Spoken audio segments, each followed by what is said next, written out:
December 7th, 1941. At 0750 hours, the first wave of Japanese aircraft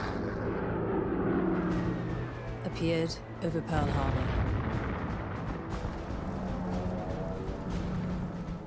The attack plunged the United States into war and transformed the conflict that had begun in Europe into a global war. However, Japan's role in World War II did not begin at Pearl Harbor, but years earlier, in 1937, when Japan launched a full-scale invasion of China.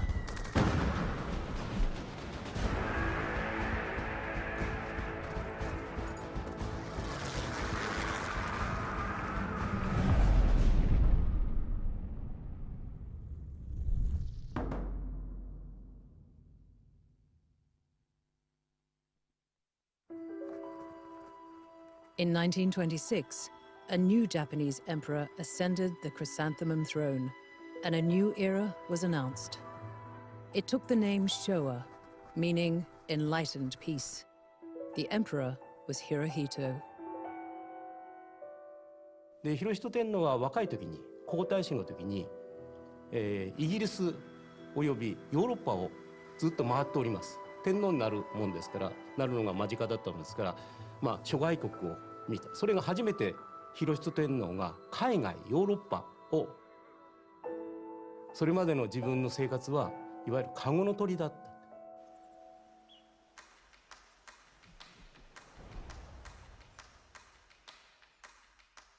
Hirohito ruled according to a constitution drawn up after Japan's doors, which had been closed for centuries, were forced open. Less than 100 years before the Pearl Harbor attack, Japan existed in selective seclusion. Then, in 1853, Commodore Matthew Perry and his Black Fleet sailed into Tokyo Bay with instructions from the American president to prise the country open.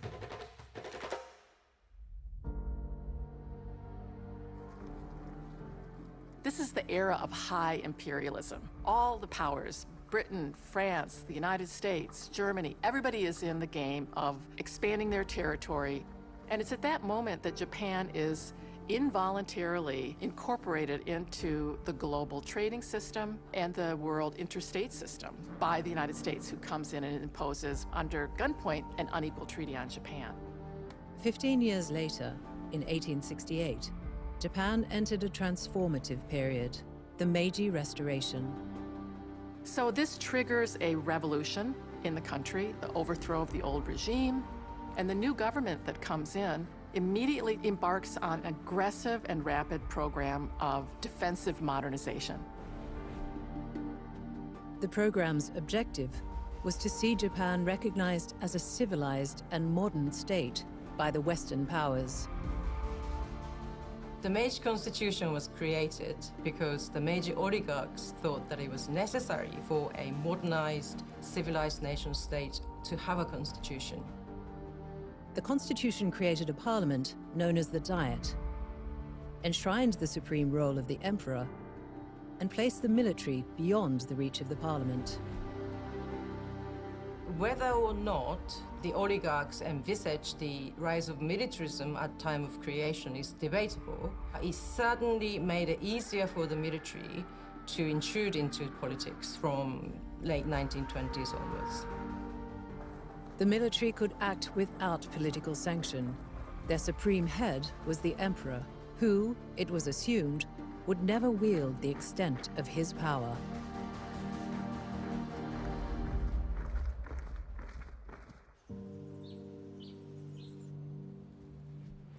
明治時代以来、天皇は日本の絶対的な君主として国民に国民にそういうふうに知らされてましたし、学校でもそういうふうに教えられてました。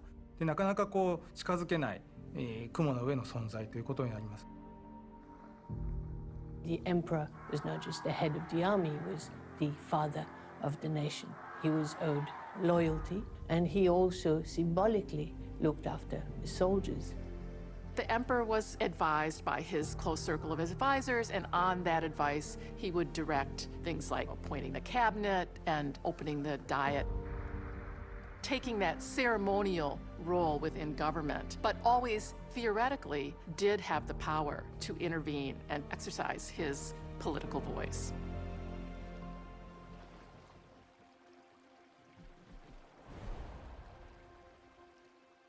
After 1926, the emperor would perhaps use his position to transform Japan into a modern trading nation. But there was a problem. The country comprised a large population concentrated on a few islands. The land available for cultivation was limited, and the natural resources to fuel modern industry almost non-existent. The answer seemed to lie in imperial expansion. She had developed an industrial base, built a modern army that needed artillery. Japan built railroads, modern warships, so she needed coal and steel to do that. And those things were not in great abundance in Japan at the level she needed, so she was going to need resources from Asia. Within a year of Hirohito ascending the throne, a financial crisis brought down the liberal government. It was replaced by the conservative Sayukai Party, whose leader announced his intention of pursuing a stronger China policy.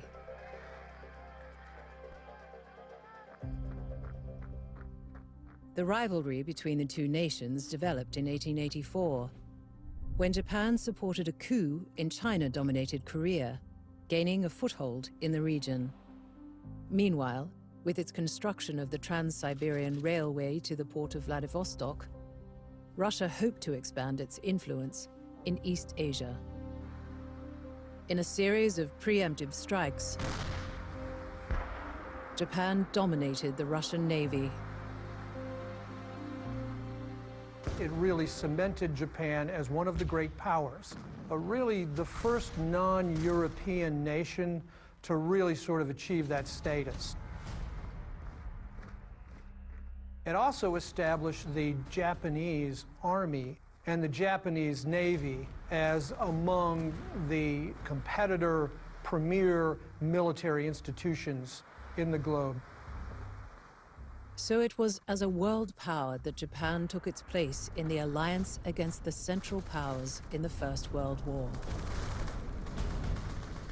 第一次世界大戦で日本にも総力戦という考え方が入ってきました。たくさんの近代的な兵器を作ってそれで戦争をしようという考え方です。そして、軍備の近代化が進められていきます。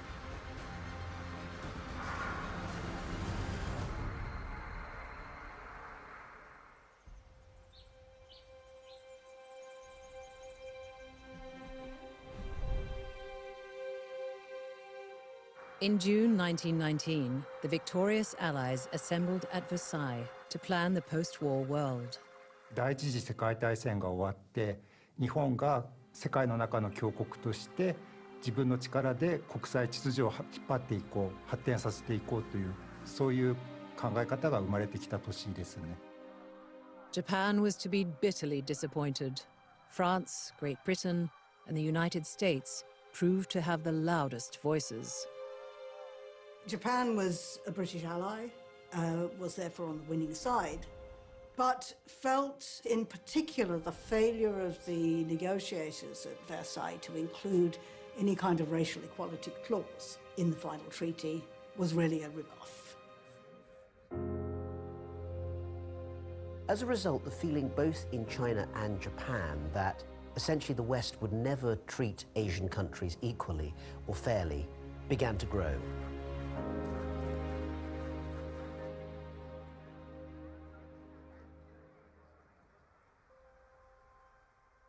In 1924, the United States Congress enacted legislation excluding Japanese immigration.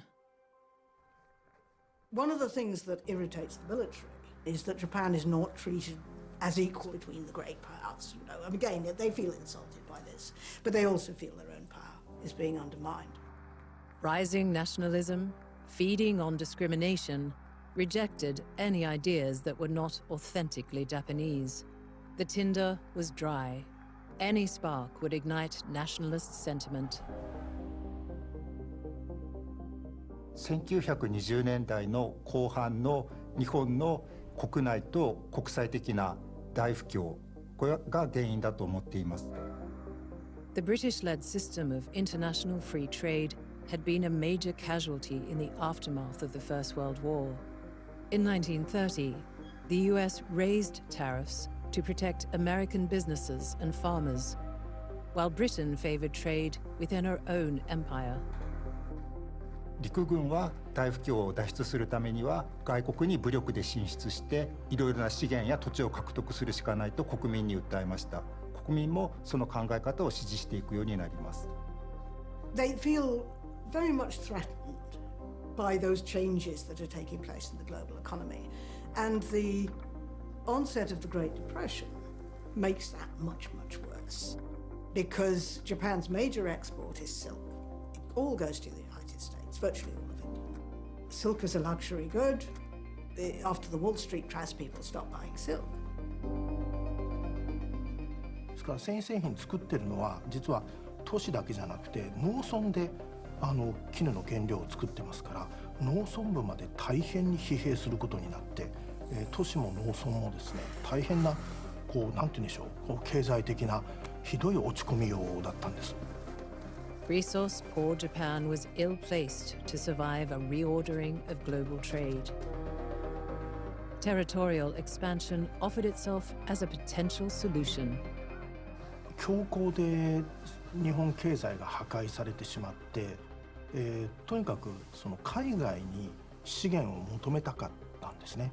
それから日本人が働く場所も欲しかったということで。China was Japan's obvious target.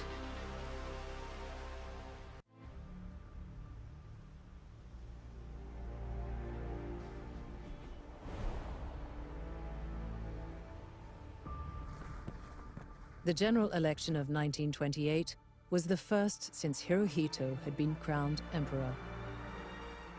The lower house was elected. However, it was very limited because only male over 25 had the right to vote. The turbulent economic and political climate placed a strain on the nascent democracy, and violence increasingly became a political tool.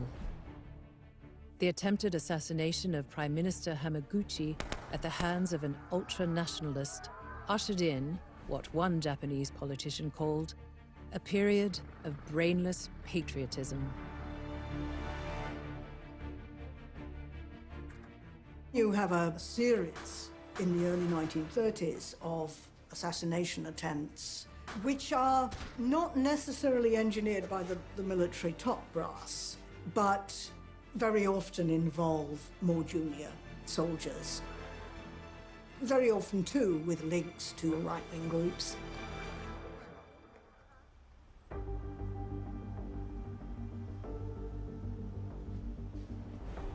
China was vulnerable to outside exploitation.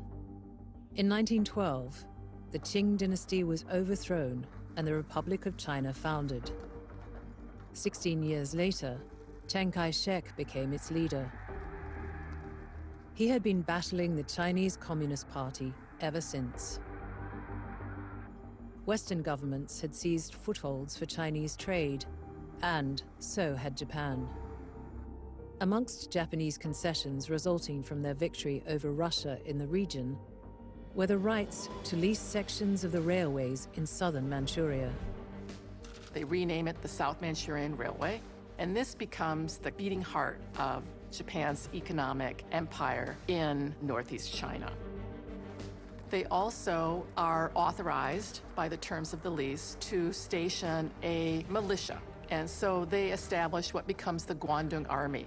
And the Guangdong Army become really important institutions in terms of independent operators.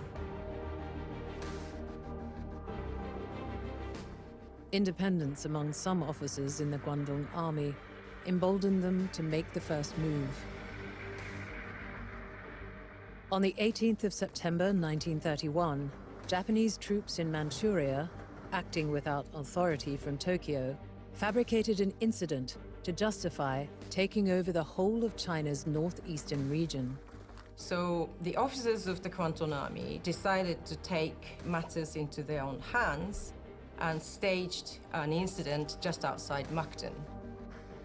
One lieutenant wrote in his diary, "It is our duty to act decisively in the interests of our nation. It is our destiny." Mukden is this city inside Manchuria on the railroad, and if a bomb goes off, then they can claim the Chinese set it off and initiate hostilities to conquer Manchuria. The front page of Japan's leading daily, the Osaka Asahi, told its readers, "In an act of outrageous violence, Chinese soldiers blew up a section of track and attacked our railway guards. Our guards immediately returned fire and mobilized artillery. Half an hour after the so-called outrageous violence, a train traveled safely over the track."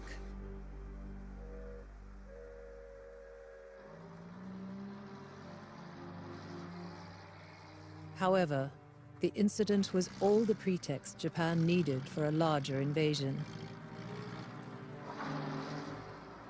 Within a week, the Kwantung Army had occupied an area that doubled the size of the Japanese Empire, acquiring mineral resources, space, and half the world's supply of soybeans.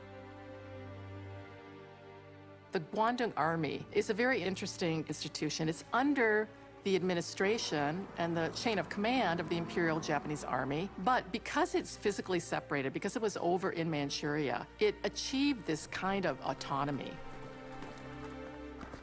But Japan's foothold in Manchuria was far from stable. The Kwantung Army continued to clash with Chinese in localized engagements. 天皇はこの関東軍のやりすぎを大変心配していました。ところが結果的にその満州を占領してしまうとそれを褒めるんですね。ですから最初のうちは心配していたけれども、欧米列強が介入してこないということが分かって、だんだんその満州を占領した既成事実を認めるようになります。The Philadelphia Record, by no means a lone voice, said that the American people don't give a hoot in a rain barrel who controls North China. President Hoover defended America's neutrality, declaring, "These acts do not imperil the freedom of the American people."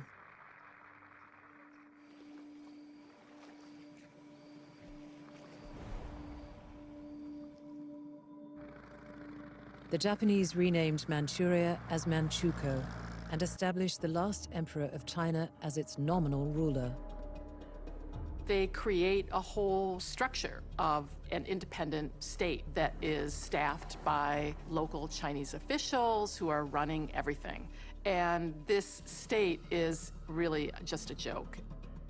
It is in some ways a colony of Japan. In 1932, major Japanese newspapers started shuffling teams of correspondents to Manchuria. Before the Manchurian incident, recalled Toyama Shigeki, we had not taken a paper, but after articles about the local unit began to appear, and articles about the war dead in our village came out, almost everybody began to take the newspaper. There was great excitement about the war, and news stories about Manchuria and what was happening in Manchuria were continually in the news. All the magazines were filled with articles sort of celebrating the heroic Japanese troops and how they were driving the corrupt and stupid Chinese soldiers out of Manchuria. The Japanese Home Ministry, responsible for censorship, published a list of topics to be avoided by the press. These included reporting the Army's actions on the 18th of September as a ploy to plunder natural resources or motivated by anything other than self-defense. Radio, which first broadcasted in 1925, increased regular news programming from 4 to 6 times a day. The Manchurian incident is Japan's first radio war, really stirring up and pumping up a kind of jingoistic reaction to the Manchurian incident. At the end of 1930, 6.1% of the population were contracted to receive radio broadcasts. By 1935, 49.8% of Tokyo households owned a radio. Newsreels that tracked the occupation of Manchuria filled public halls and packed city parks. As fast as film cans could be flown in from Manchuria, newsreels screened in department stores and elementary schools.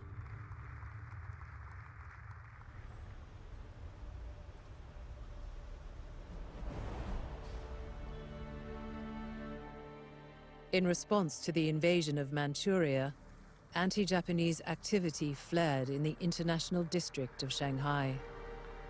Japan sent troops to suppress the protest, and on January 28, 1932, carrier-based Japanese aircraft bombed the Shipei district of the city. It's not a bloodless conquest. The Japanese bombed civilians in cities. It's one of the first cases of strategic bombing of unarmed civilians. Osaka Minichi Film Unit explained that the purpose of its productions was to help citizens see how hard the Japanese troops in China are struggling against the marauding Chinese soldiers.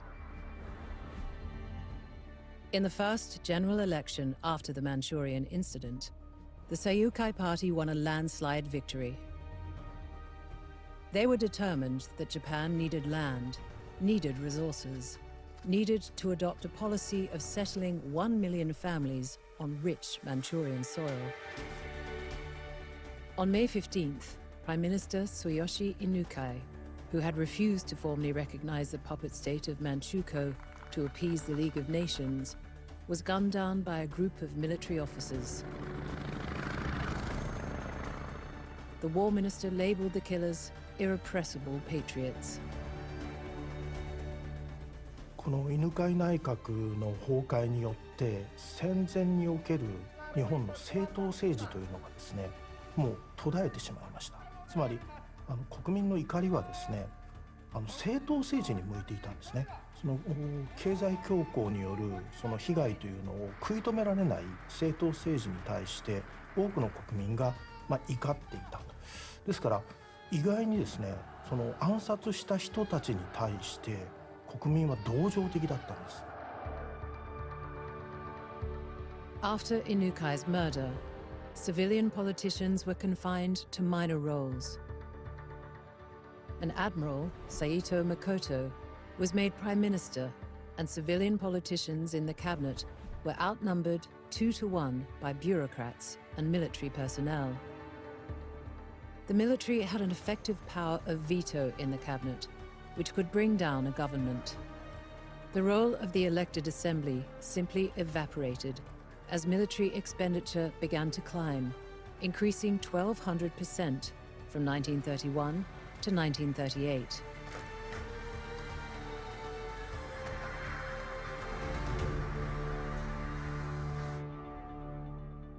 Meanwhile, food shortages were widespread in northern Japan, combined with unemployment and debt.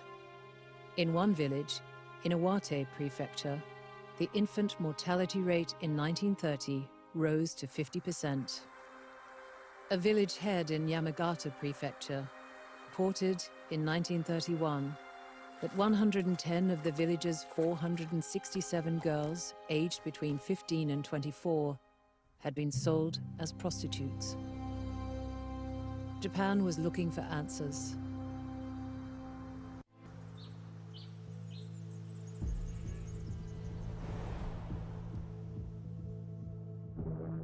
The successful invasion of Manchuria had strengthened the belief in the familiar slogan, "To the continent, because we're too crowded." The League of Nations vetoed 42 to 1 to condemn the invasion of Manchuria. Only Japan dissented. The war minister characterized the vote as the siege of Japan by the whole world. The day will come when we will make the world look up to our national virtues.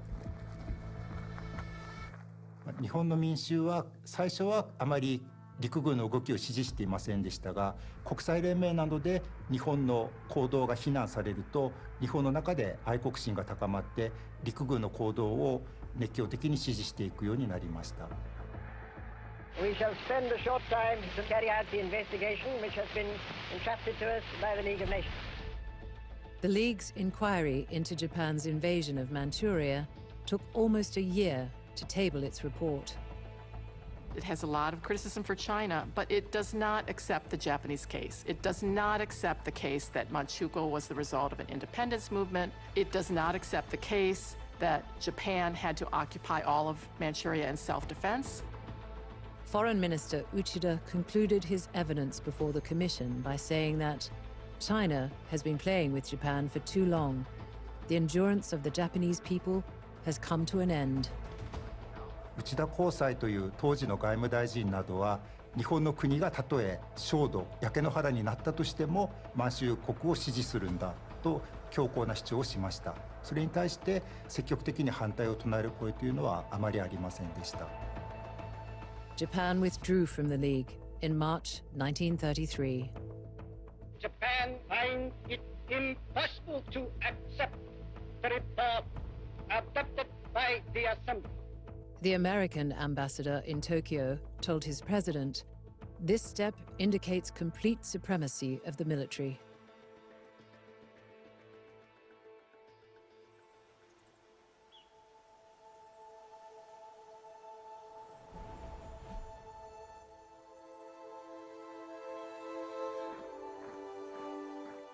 Anticipating an all-out war, the Japanese Army and Navy launched a propaganda campaign to turn the people against the party-led government.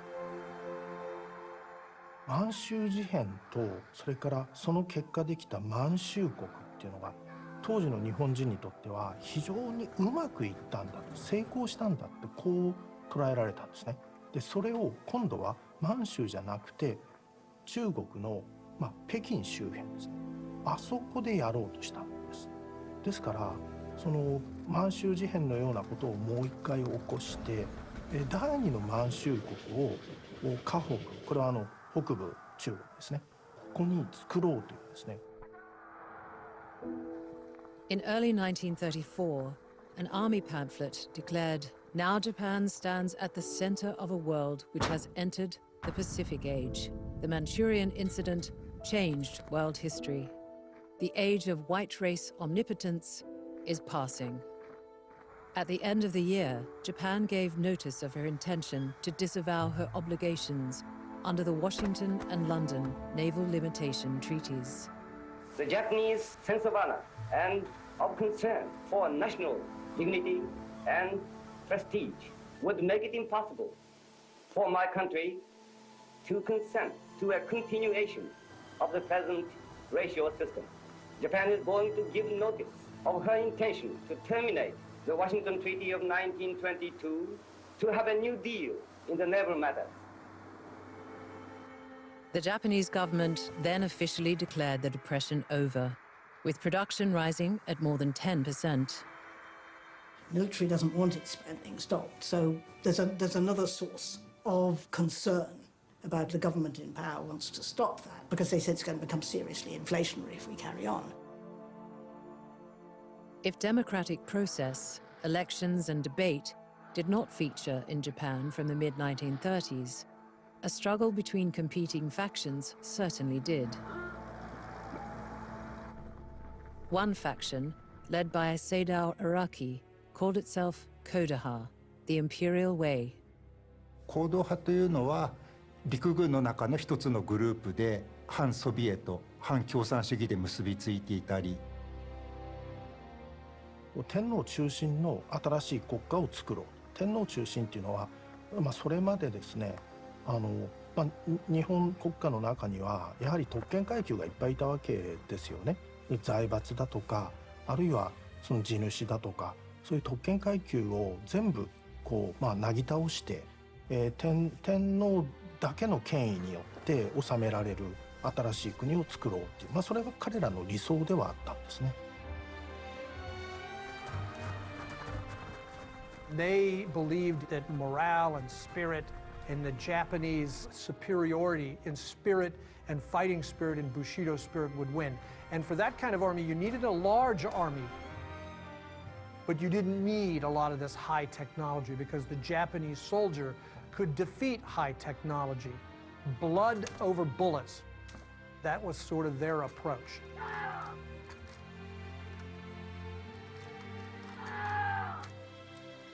So 行動派と対立していた統制派と呼ばれる、これは東条英機たちですけれども。They were Germanic in their approach. We need a general staff that's scientific, rational, under control of the general staff, really kind of tight control, because this is what works in warfare now, are these high-tech mass armies with tanks, artillery, airplanes, very modern small arms, repeating rifles and machine guns. Tojo had been chief of staff of the Guangdong Army.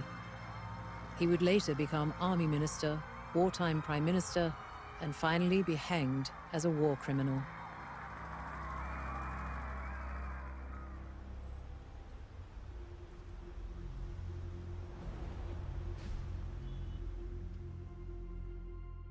The turbulent times reached a climax on February 26, 1936, when almost 1,500 officers and men associated with the Kodaha faction attempted to overthrow a government that was in favor of diplomacy and lower military spending. 陸軍の言うことを聞いて、陸軍に予算をたくさんくれる新しい政権の樹立です。The finance minister, Lord Keeper of the Privy Seal, and Inspector General of Military Education were slaughtered. The mutineers' manifesto said, "Unless we rise now, the Emperor's prestige will fall to the ground." Instead of the show trials for which they hoped, 123 of the coup's leaders received secret court-martials. 19 were executed. The Emperor simply issued an order for the men to return to their barracks. The mutineers supported the imperial way, but they had acted without the knowledge or permission of the Emperor, and they had killed men who were close to him. 天皇が信頼していた多くの人たちを殺してしまうんですね。で、これで昭和天皇は非常に怒って、その行動派の青年将校たちを断固力でですね、鎮圧せよっていうふうに命令します。The coup's failure meant the suppression of the Kodaha faction, and, by default, a surge in influence for the rival Toshiha or Control faction. They still were very, very aggressive and imperialistic in their foreign policy positions. But in order to keep these guys under control, the emperor and the political class kind of turn over foreign policy to the Japanese army. And so the army is really in the driver's seat, and the key guys on the Supreme Council for the Direction of the War are the Army Minister, Hideki Tojo, and the Chief of the Imperial Naval General Staff.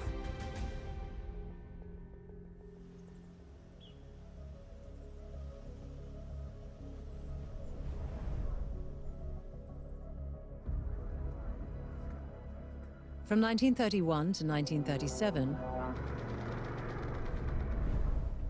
Japan extended its occupied territory into Jehol, Hopei, and Kaha. In some ways, the new cities of Japanese colonial areas, particularly in Manchuria, are highlighted both in Japanese magazines, but also in international magazines.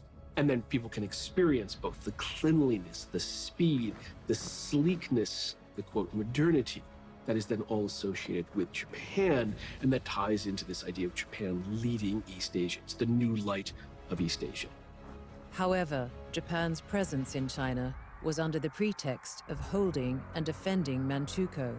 If the empire wanted to launch a full-scale invasion of China, Japan needed the security of international alliances. With the Soviet Union threatening the Mongolian-Manchurian border, Japan joined Germany in the 1936 Anti-Comintern Pact. But the possibility of a military alliance was demolished by the German-Soviet Non-Aggression Pact of 1939. On July 5th, 1937, a formal agreement to cooperate against the Japanese was signed by the two parties fighting for mastery in China. The nationalist government under Chiang Kai-shek and the Chinese Communist Party under Mao Zedong. It was less of a problem when China was very weak and divided. But what you've got by 1937 is you've got some willingness on the part of both of the Chinese Communists and the Kuomintang nationalists to work together to try and help save China.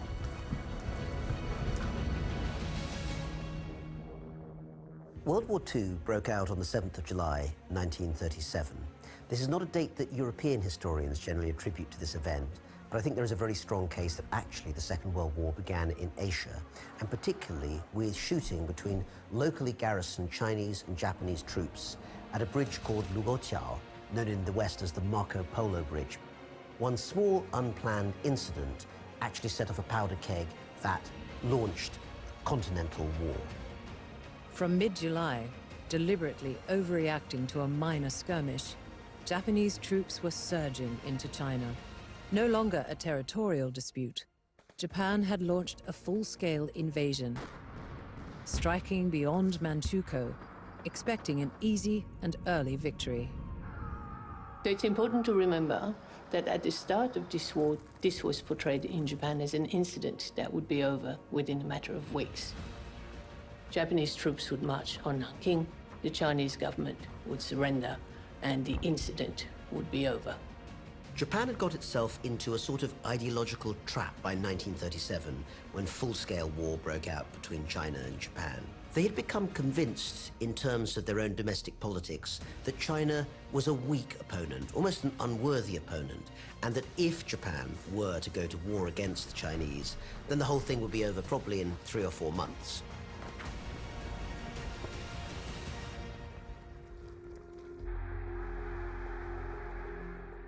Obviously, a lot of young men got very excited and wanted to go off and fight. Predictably, they talk about their blood boiling and being so excited. Now that the red slip is actually in my hands, wrote Umeda Fusao, I'm moved, excited. First I showed it to my wife, then my parents. In the countryside, when a young man was drafted and sent off to war, the entire village would show up. And so the mayor of the town would make a speech, parties would be held, and the entire village practically would see him to the train station.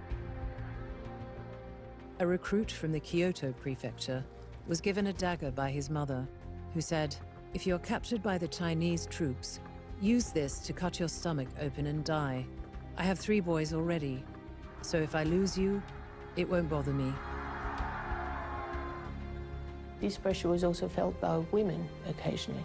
One of the girls who became a Red Cross nurse said that she made her choice because there were no boys in her family, and that therefore this was one way in which her family could contribute to the war effort.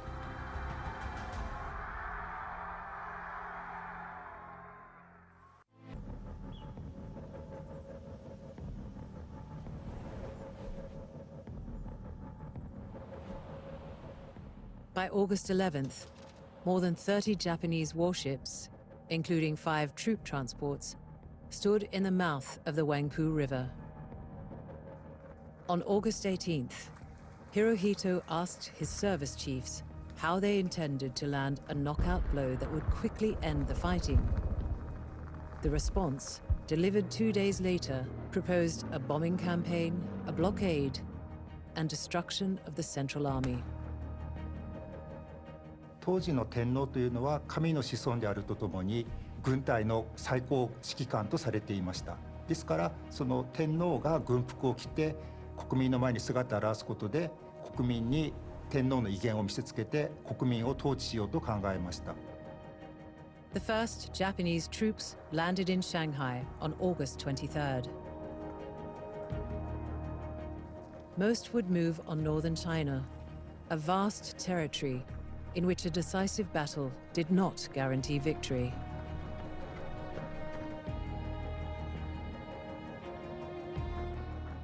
Chiang has these very, very good divisions that were trained by the Germans. They've just come from a successful campaign against the Chinese communists in Shaanxi. And so these are really good troops. They're really good fighters. Unfortunately, they're weak in artillery compared to the Japanese.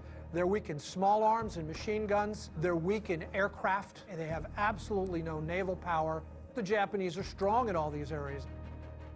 And of course, the Japanese have air power. Chiang Kai-shek will double down on the fighting, but it's a street-to-street, block-by-block fight between the Japanese and the best troops in the Nationalist Army. Between August and November, the Chinese Nationalist Army lost 60% of its most effective formations and 10% of middle to lower ranked officers. But Japanese losses were also in the thousands, and hopes for a quick Chinese collapse were dashed.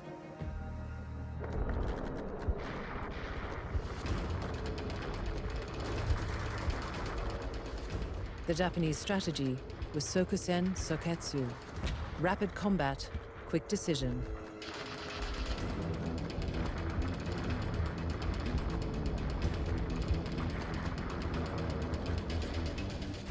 On September 19th, Chiang Kai-shek ordered his troops to stand at Baoding.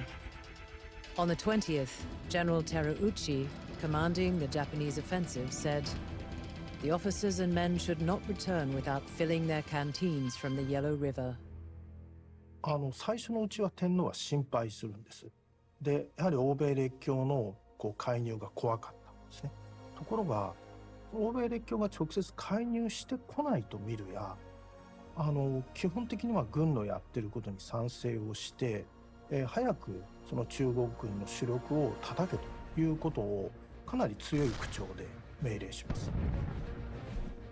Combat in the vicinity of Shanghai spread west. Combat in the Tianjin-Beijing area spread west and south. By late July, major Japanese reinforcements had advanced west along the railway towards Beijing, which fell at the end of the month.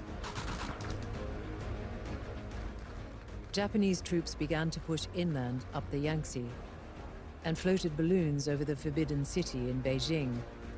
The balloons trailed streamers that read, "The Japanese army preserves the peace of East Asia." Shanghai is an international city, all the other powers are there, and Chiang Kai-shek decides, I am going to make my stand at Shanghai. And he throws everything at Shanghai. His best troops, all of his troops, he's going to defend it to the death. The Japanese finally prevail by sending in air power and basically pounding the Chinese soldiers from the air. And then there starts to be a retreat. The battles of the Shanghai-Nanjing campaign lasted until the end of the year, fought in a blaze of publicity. In the late autumn, the Chinese armies fell back, and the government moved inland to Wuhan, abandoning Nanjing.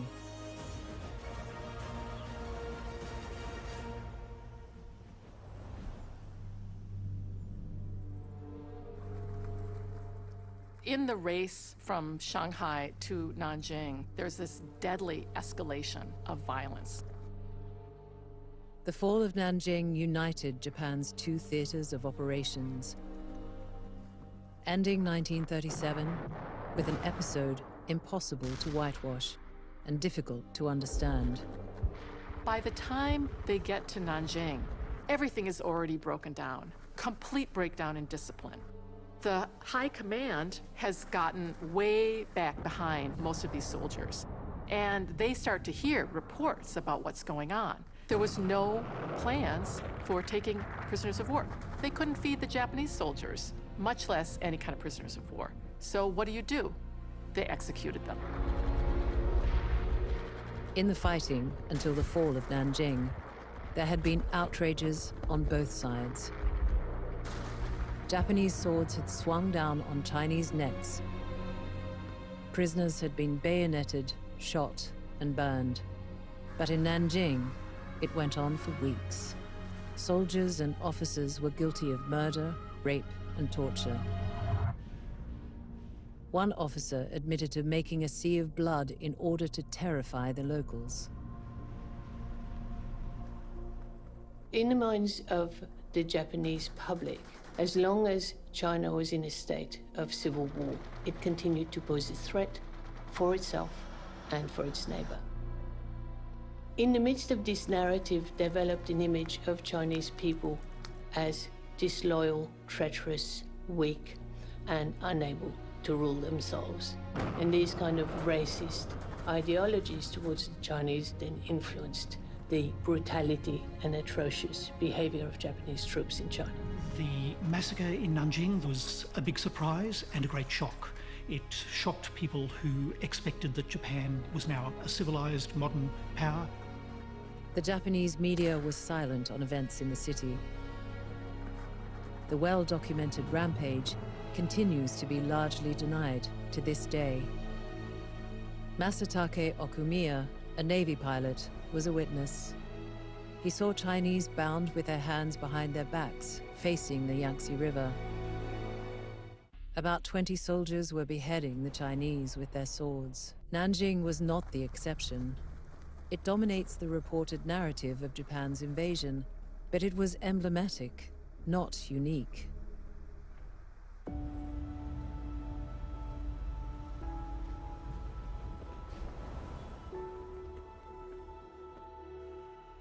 On November 15, 1937, the Nine-Power Conference, which had assembled at Brussels to debate Japan's aggression, adjourned.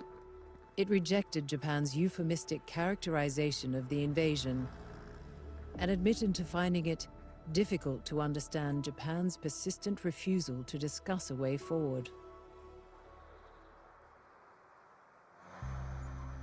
But Japan's military had a firm grip on the country.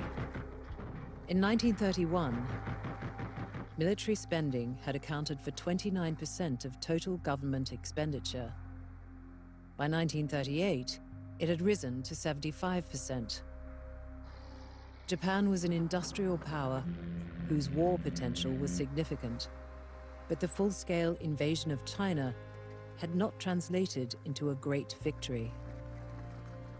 日本は戦争で中国を屈服させてさまざまな経済的な利権を獲得しようとしました。しかし中国はこれ以上日本に妥協することはできませんでした。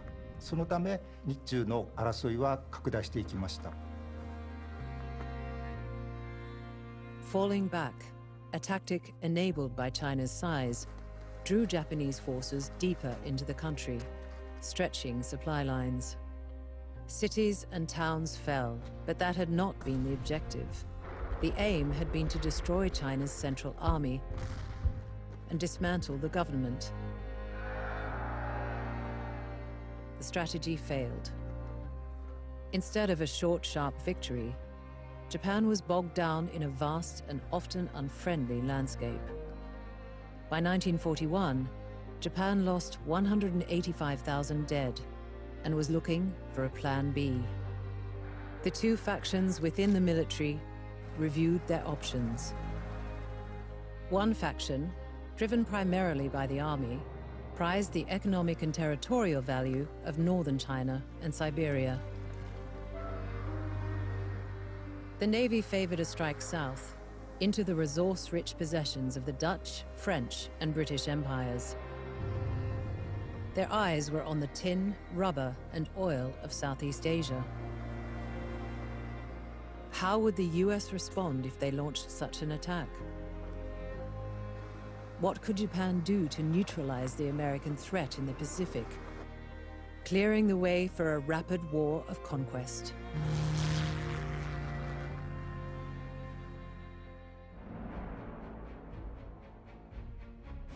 PBS America shows the diversity of animals in a world of unspoilt landscapes and extraordinary scenery in beautiful Serengeti.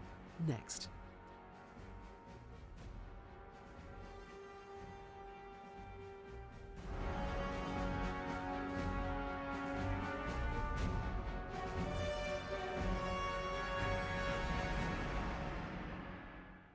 Sign